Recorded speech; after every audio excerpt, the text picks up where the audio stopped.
Angle.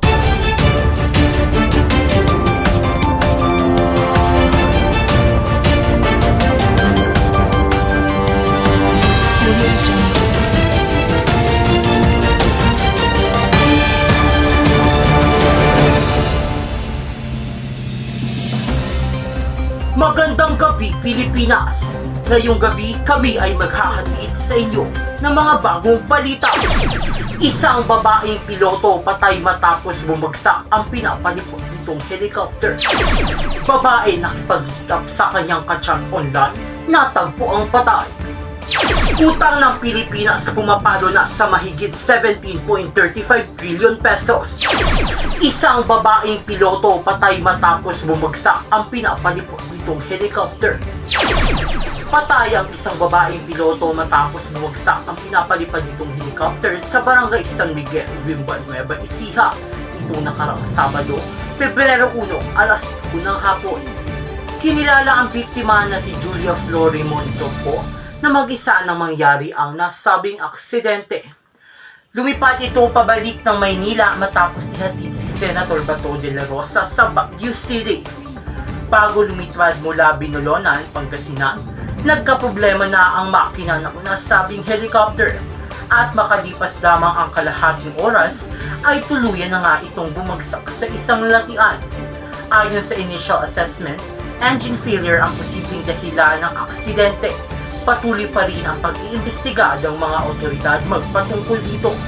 Samantala, dinala na ang labi ng biktima sa Heritage Memorial Park sa Taguig. Patuloy naman ang pakikiramay ng mga kaibigan at kasamahan nito sa industriya. Ako si Jehu Ezekiel Aquino, nagbabalita. Pasintabi po sa aming mga tagapanood sapagkat ang susunod ay isang sensitibong balita.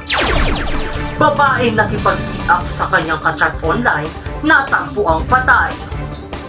Narito si Annabel Balute para sa detalye. Matinding dalamhati ang nararamdaman ngayon ng pamilya ng biktimang kinilalang si April May Onggo Visconde, 21 taong gulang residente ng Lanao del Sur. Nitong Pebrero 1 lamang nang matagpuan ang bangkay ng biktimang wala ng buhay sa isang madamong lugar sa tapat ng Santol at Manga Street sa barangay Tugbok nitong alas 6 ng umaga. Ayon sa ina ng biktima, umalis umano ang dalaga ng 10 oras ng gabi upang makipagkita sa kanyang nakilalang kachat online. At hindi na ito muli pang nakauwi. Laking gulat na lamang ng kanilang pamilya nang matagpuan ang kanyang bangkay na basta na lamang itinapon sa isang masukal na bahagi ng lugar. Ayon sa mga otoridad at sa initial examination, nagtamo ang biktima ng 2 saksak sa dibdib na pinaniwalaang sanhi ng pagkamatay nito. Patuloy pa rin ang pag-imbestiga ng mga pulis kung sino ang suspect. Paalala naman ng PNP na mag-ingat sa mga di kakilala online, lalo na hindi natin alam ang kanilang tunay na motibo. Ako, si Annabel Balute, nagbabalita. Utang ng Pilipinas pumapalo na sa mahigit 17.35 trillion pesos. Narito si Emerald Baylon para sa detalye. Emerald? Ang utang ng Pilipinas ay umaabot na sa 17.35 trilyon sa pagtatapos ng 2025. Ayon sa Department of Budget and Management, ito ay nangangahulugang may 150,407 na utang ang bawat Pilipino.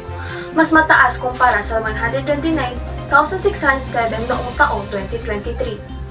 Ayon sa Senate Minority Leader Coco Pimentel III, dapat maghinay-hinay ang mga economic managers ng bansa sa pag-utang dahil sa patuloy na paglobo ng utang ng bansa na nasa 15 trilyon na. Inulit pa ni Pimentel ang kanyang labis na pagkabahala at panawagan sa gobyerno na suriin mabuti ang mga utang panlabas ng bansa upang maiwasan ang posibleng pagmatagalang panganib, pananalapi pagdating ng panahon. Ang pag-utang ng Pilipinas ay hindi problema sa sarili. Ngunit ang problema ay kung saan napupunta ang mga pautang at kung sino ang nakikinabang dito. Dapat ay masusing aralin ang mga pautang na pinapasok ng gobyerno at tiyakin na ang mga ito'y nagbibigay ginhawa at hindi kahirapan sa mamayang Pilipino. Ako si Emerald Baylon, nagbabalita. Muli, ako ang inyong tagapagbalita, Jehu Ezekiel Aquino. Ako si Annabel Balute. At ako naman si Emerald Baylon. At nakatuto kayo sa Buhay News.